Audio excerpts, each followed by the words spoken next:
In this lesson, we are going to look at conditions that involve if and else. Here's an example.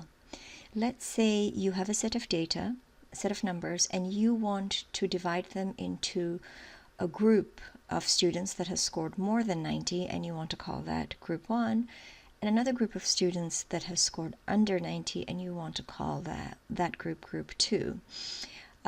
The question is, how would you write a piece of instructions, a set of instructions that would ask the user to enter a number, and your program should have the ability to divide to put that number into group 1 or group 2 based on your criteria.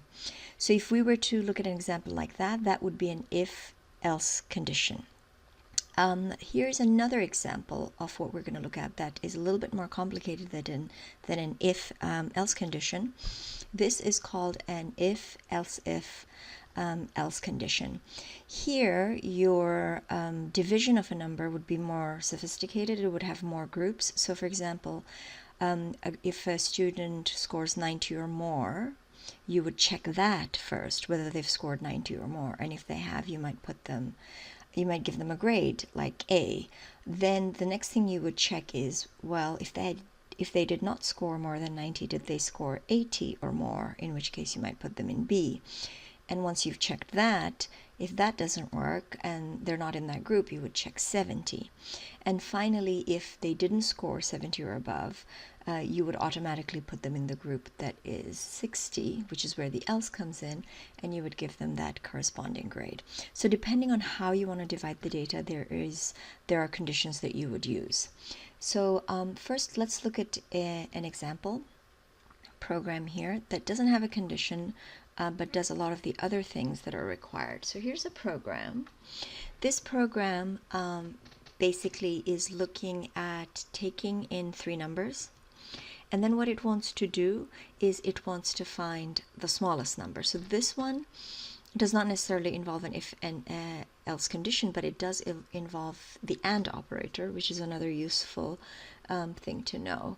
So here, as you can see in the pre-written program, the program says please enter a number. The user enters num1, then enters num2, then enters num3, 3 separate variables, and the program stores those numbers. Now what we want the program to do is compare the 3 numbers and see if it can find let's say in this case we want to look for the largest number. What you want to do is you want the program to check if num1 is greater than num2, okay? And if it is greater than num2, then you also want to check if its num1 is greater than num3. So since you have 3 numbers, on this line what you're doing is you're checking is num1 greater than num2 and greater than num3. So if I entered the numbers 3, 2, 1, 3 would be num1, you would check and you would say yes, it's greater than num2, which is 2, and it's also greater than num1, which is 1. So that satisfies this condition.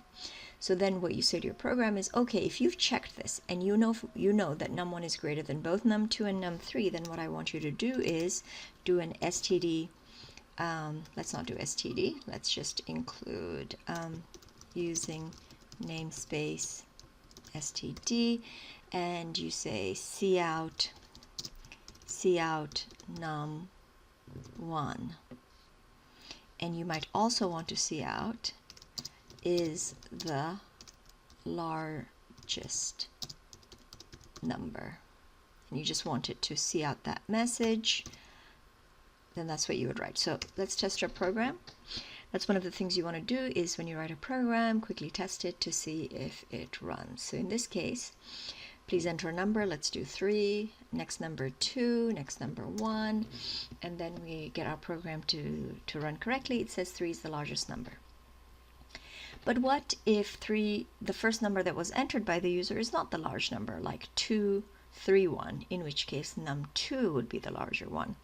Well, what we have to do is we have to consider all possible situations and all scenarios. But if num2 is the largest, really what you want to do is, it's the same situation, so you want to copy and paste the same code, but what you want to do is change num1 to num2. you're first going to compare num2 to num1 to see if it's the greatest, but you're also going to compare num2 to num3 to see if it's the greatest. And only if this condition is true do you say down here num2 is the largest. So again, let's run this, and let's say you write a program that you enter the numbers 2, 3, and 1, and once again you get the right answer. 3 is the largest number. Now I think by now you figured out, okay, there's only one other situation that is left, and that is if num3 is greater than num1, or num3 is greater than num2, then what do we want to output? We want to output num3 is the largest number. Now let's check this. If we did this correctly, it doesn't matter what order we enter the numbers 1, 2, 3 in, or any other numbers. It should be able to, the program should be able to figure out for us which one is the largest. So if I go ahead and run this, and if I enter, let's make 3 the last number, 1, 2, 3, and it says correctly 3 is the largest number. So this is an example of 3 if conditions, just kind of appearing one after the other. This is the simplest scenario where you want to check multiple conditions and you just list all the possibilities. If this, then do this. If this, then do this. If this, then do this. And what the program does is it runs through all the if conditions, checking all of them one at a time. And then it only executes the line that matches a condition that is correct. If the condition is not correct, if the condition is not met, it skips whatever is in the curly braces and moves on to the next condition. So that's a simple listing of if conditions. But now let's look at this scenario. What if I wanted to divide my data into group 1 and group 2 as per this criteria? This is where we get another condition called else. We could also write this as 2 if conditions, but it's better to do this as an else, and I'll explain in a moment why. So let's say we now want to write this program and we want to call it, we want the user to enter, in this case, just a num. So I'm just going to change this program so we just have num, and we're going to say please enter a number. And then whatever number the user enters, we're just going to call it num. And the condition we want to check is num, so let's delete this because we don't want that. So we'll delete that. What we want to do is we want to check, is num greater than or equal to, 90. So anything 90 or above. If it is, what do we want to do? We want to output group 1. \n. So that's part of group 1. All right, but what if num is not greater than or equal to 1? That's where else comes in. Else is a way of saying otherwise. So when we say otherwise, what we're saying is, if something very specific happens, do this. Otherwise, which means in all other situations, do that. If you are ready for your exam, you may watch a movie. Otherwise, go and study. Okay, so it's a very narrow condition. Only if you're ready for your exam do you watch a movie, and if you're not, for whatever reason, you go and study. So else is the equivalent of otherwise. So what do we want it to do? So if num is not greater than or equal to 90, what do we want it to do? We want it to see out group 2. For whatever reason, if you do not meet the 90 condition, you automatically go to group 2. So let's go ahead and test this. Okay, please enter a number, and let's say we enter 76. That's group 2. Let's run it again. Please enter a number, 95. That's group 1. Please enter a number, 45. Group 2. So if else is a pretty clean way of dividing a number into one group or another. But sometimes you don't want to just check one thing. You want to check multiple things.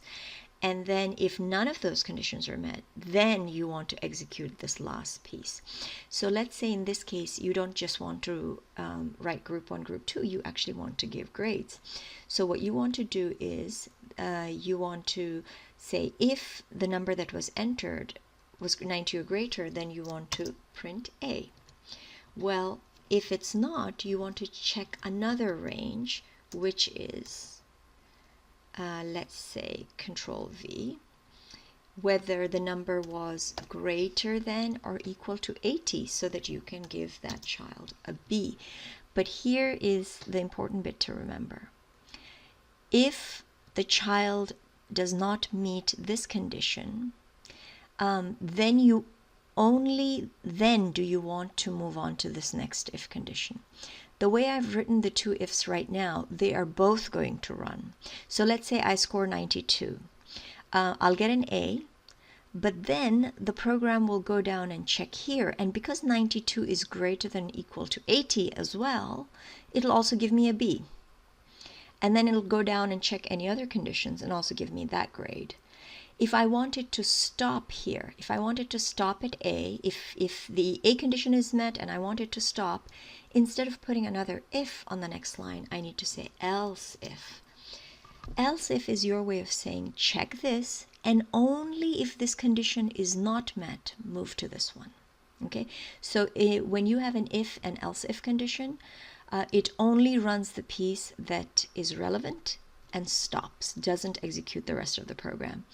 If you remove the else from here, it'll run this and it'll run this.